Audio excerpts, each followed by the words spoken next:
Hi hello ನಮಸ್ಕಾರ ಸ್ನೇಹಿತರೆ. GP ಕಂಡೀಷನ್ಗೆ Bhargavi ಹಾಗೆ ಬೃಂದ ನಿಜಕ್ಕೂ ಕೂಡ ತತ್ತರಿಸಿ ಹೋಗ್ತಿದ್ದಾರೆ. ಅದರಲ್ಲೂ ಇಲ್ಲಿ ಬೃಂದ ಒಂದು ಹೆಜ್ಜೆ ಜಾಸ್ತಿನೇ ತತ್ತರಿಸಿ ಹೋಗ್ತಿದ್ದಾರೆ. ಹಾಗಿದ್ರೆ ಏನಾಯಿತು, ಏನು ಕತೆ, ಎಲ್ಲವನ್ನ ಕೂಡ ತಿಳ್ಕೋಬೇಕು ಅಂದರೆ ಈಗಲೇ ನಮ್ಮ ಈ ಚಾನಲ್ನ ಸಬ್ಸ್ಕ್ರೈಬ್ ಮಾಡಿ ಹಾಗೆ ಒಂದು ವಿಡಿಯೋವನ್ನು ಪೂರ್ತಿಯಾಗಿ ನೋಡೋದನ್ನು ಯಾವುದೇ ಕಾರಣಕ್ಕೂ ಕೂಡ ಮರಿಬೇಡಿ.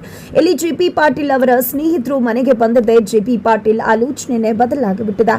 ಇಲ್ಲಿ GP ತನ್ನ ಸ್ನೇಹಿತನ ಮನೆಯ ಪರಿಸ್ಥಿತಿಯನ್ನ ಸರಿಪಡಿಸೋದಕ್ಕೋಸ್ಕರ ಒಂದು ಬ್ಯೂಟಿಫುಲ್ ಆಗಿರ್ತಕ್ಕಂಥ ಒಂದು ಸೊಲ್ಯೂಷನ್ ಅನ್ನ ಕೊಟ್ಟಿದ್ರು.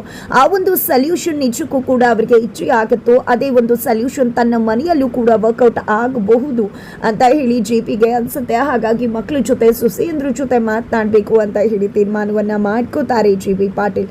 ಇತ್ತ ಕಡೆ ಭಾರ್ಗವಿ ಮತ್ತೆ ಅರ್ಜುನ್ ಇಬ್ರು ಕೂಡ ಸೇರ್ಕೊಂಡು ಜಗನ್ ವಿರುದ್ಧವಾಗಿ ಕಾನೂನಿನ ಸಮರ ಸಾರುವುದಕ್ಕೆ ಸಿದ್ಧವಾಗಿದ್ದಾರೆ. ಅತ್ತ ಕಡೆ ಆಲ್ರೆಡಿ ಜಗನ್ನ ನಡುಕಿ ಹೋಗ್ತಿದ್ದಾರೆ ಭಾರ್ಗವಿಯ ಆರ್ಭಟಕ್ಕೆ. ಇಲ್ಲಿ ಭಾರ್ಗವಿ ಮಾತ್ರ ಅಲ್ಲ, ಅರ್ಜುನ್ ಕೂಡ ತನ್ನ ವಿರುದ್ಧ ಹೋರಾಟಕ್ಕೆ ಕಣಕ್ಕಿಳಿತಾರೆ ಅನ್ನೋ ವಿಷಯ ಇಲ್ಲಿ ಜಗನ್ಗೆ ಗೊತ್ತಾಗಿದೆ.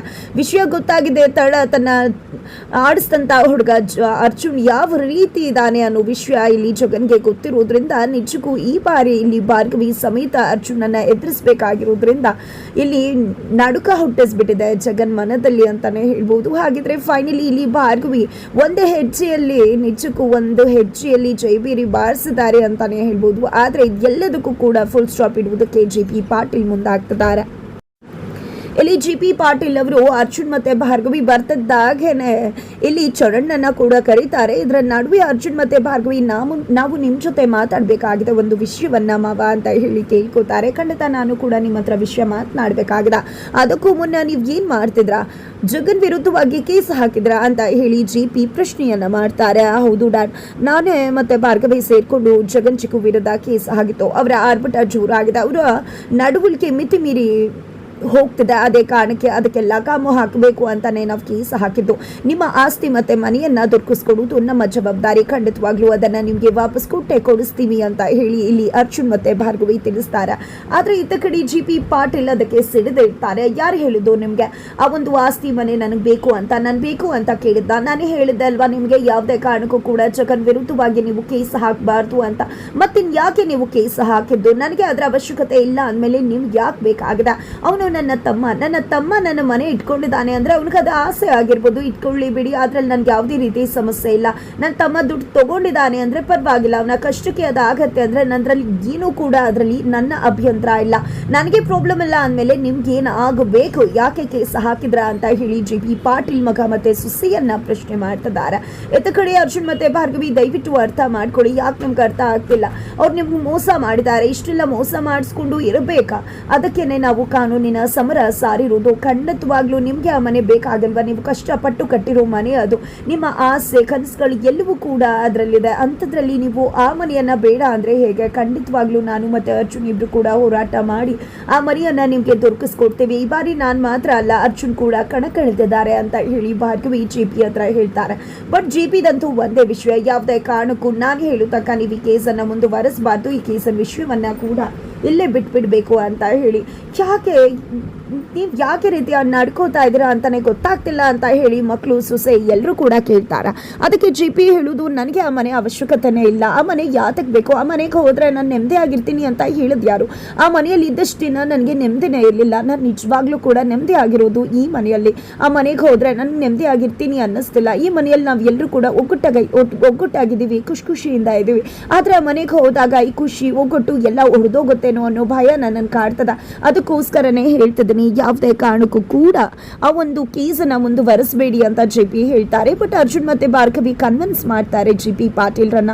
ಆದ್ರೆ GP ಪಾಟೀಲ್ ಮಾತ್ರ ಹೇಳುದು ಒಂದೇ ಮಾತು, ಈ ಮನೆಯಲ್ಲಿ ಮತ್ತೆ ಸಂಭ್ರಮ ಖುಷಿ ನೆಲೆಸಬೇಕು ಅಂದ್ರೆ ನನ್ನ ಒಂದು ಸೊಲ್ಯೂಷನ್ ಇದೆ, ಅದನ್ನ ನೀವು ಒಪ್ಕೋಬೇಕಾಗತ್ತೆ ಅಂತಾರೆ. ಏನು ಎಂತು ಅಂತ ಕೇಳಿದಾಗ ಈ ಮನೆಗೆ ಒಂದು ಮಗು ಬರಬೇಕು, ಮೊಮ್ಮಗು ಬರಬೇಕು, ಆಗ ಎಲ್ಲ ಸಮಸ್ಯೆಗಳು ಕೂಡ ಬಗೆಹರಿಯುತ್ತೆ, ಎಲ್ಲರ ಮನಸ್ಥಿತಿ ಕೂಡ ಸರಿ ಹೋಗುತ್ತೆ, ಇವತ್ತು ಏನೇನೆಲ್ಲ ಇದೆಯೋ ಎಲ್ಲವೂ ಕೂಡ ಸಾರ್ಟ್ ಔಟ್ ಆಗ್ಬಿಡತ್ತೆ ಅಂತ ಹೇಳಿ ಹೇಳಿದಾಗ ಏನು ಡ್ಯಾಡ್ ಮಾತಾಡ್ತಿದ್ರಾ, ನಮಗೆ ಇವತ್ತು ಜೀವನ ಮಾಡೋದೇ ಕಷ್ಟ ಇದೆ, ಇಂಥ ಸಂದರ್ಭದಲ್ಲಿ ಮಗುವಿನ ಅವಶ್ಯಕತೆ ಇದೆಯಾ, ಖಂಡಿತ ಇದು ಸಾಧ್ಯ ಇಲ್ಲ ಅಂತ ಹೇಳಿ ಅರ್ಜುನ ಚರಣ್ ಇಬ್ರು ಕೂಡ ಹೇಳ್ತಾರೆ. ಆದರೆ ಇಲ್ಲಿ JP ಪಾಟೀಲ್ ಮಾತ್ರ ಇಲ್ಲ, ಯಾವುದೇ ಕಾರಣಕ್ಕೂ ನಿಮ್ಮ ಮಾತನ್ನ ನಾನು ಒಪ್ಕೊಳ್ಳೋದಿಲ್ಲ, ಮೊದಲು ಈ ಮನೆಗೆ ಮಗು ಬರಬೇಕು, ಮಗು ಬಂದ ನಂತರನೇ ಆಸ್ತಿ ಕೇಸನ್ ವಿಷಯದ ಬಗ್ಗೆ ನಾನು ಮಾತನಾಡೋದು, ಮೊದಲು ಅದ್ರ ಬಗ್ಗೆ ಯೋಚನೆ ಮಾಡಿ, ನನಗೆ ಮೊಮ್ಮಗು ಬೇಕೇ ಬೇಕು ಅಂತ ಹೇಳಿ JP ಪಾಟೀಲ್ ಹೊರಟು ಬಿಡ್ತಾರೆ.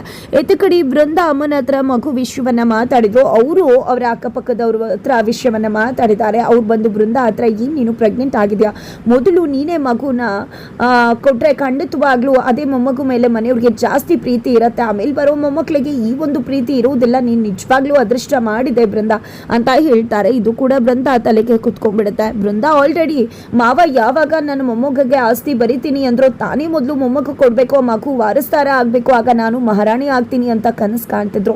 ಇವಾಗ ನಿಜಕ್ಕೂ ಕೂಡ ಮೊದಲನೇ ಮಗು ನಾನೇ ಮೊಮ್ಮಗುನ ಕೊಟ್ರೆ ಖಂಡಿತವಾಗ್ಲೂ ತನ್ನ ಸ್ಥಾನಮಾನ ಬೇರೆ ಆಗುತ್ತೆ, ಕಳ್ಕೊಂಡಿರೋದು ಎಲ್ಲವನ್ನ ಕೂಡ ಮತ್ತೆ ವಾಪಸ್ ಪಡ್ಕೋಬಹುದು ಅಂತ ಯೋಚನೆ ಮಾಡಿದ ಇಲ್ಲಿ ಮನೆ ಕಡೆ ಬರ್ತಿದ್ರೆ ಈ ಕಡೆ ಭಾರ್ಗವಿ ಕೂತ್ಕೊಂಡು ಯೋಚನೆ ಮಾಡ್ತಿರ್ತಾರೆ.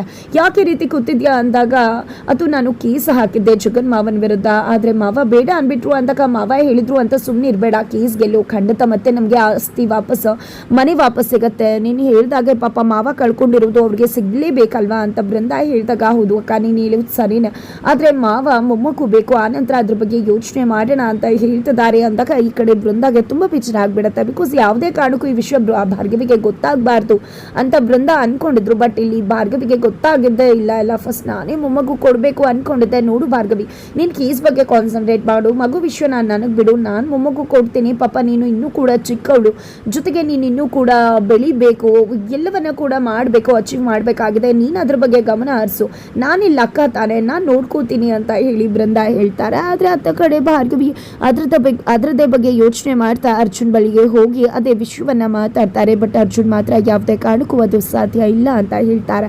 ಯಾಕೆ ಈ ಮನೆಯಲ್ಲಿ ಮಗು ಬೇಡ ಅಂತನ ಅಂತಲ್ಲ ಅಂತ ಹೇಳಿ ಭಾರ್ಗವಿ ಕೇಳಿದಾಗ ಅದು ಹಾಗಲ್ಲ, ಈ ಮನೆಯಲ್ಲಿ ಪರಿಸ್ಥಿತಿ ಸರಿ ಇಲ್ಲ ಅಂತಲ್ಲ, ನಮ್ಮ ಪರಿಸ್ಥಿತಿ ಸರಿ ಇಲ್ಲ ಅಂತ ಹೇಳಿ, ಜೊತೆಗೆ ಮನಸ್ಥಿತಿ ಸರಿ ಇಲ್ಲ, ಇಂಥ ಒಂದು ವಾತಾವರಣದಲ್ಲಿ ಮಗು ಬೇಕು ಅಂತ ನನಗೆ ಅನ್ನಿಸ್ತಿಲ್ಲ, ಮೊದಲು ಡ್ಯಾಡ್ ಕೇಸನ್ನು ನಾವು ಯೋಚನೆ ಮಾಡಬೇಕಾಗುತ್ತೆ, ಡ್ಯಾಡನ್ನು ಹೇಗಾದರೂ ಮಾಡಿ ಕೇಸನ್ನು ರೀಓಪನ್ ಮಾಡಲಿಕ್ಕೆ ಅವರನ್ನು ಒಪ್ಪಿಸ್ಬೇಕಾಗುತ್ತೆ, ಮೊದಲು ಅದರ ಕಡೆ ಗಮನ ಹರಿಸಿ ಅಂತ ಹೇಳಿ ಅರ್ಜುನ್ ಭಾರ್ಗವಿಗೆ ತಿಳಿಸ್ತಾರೆ.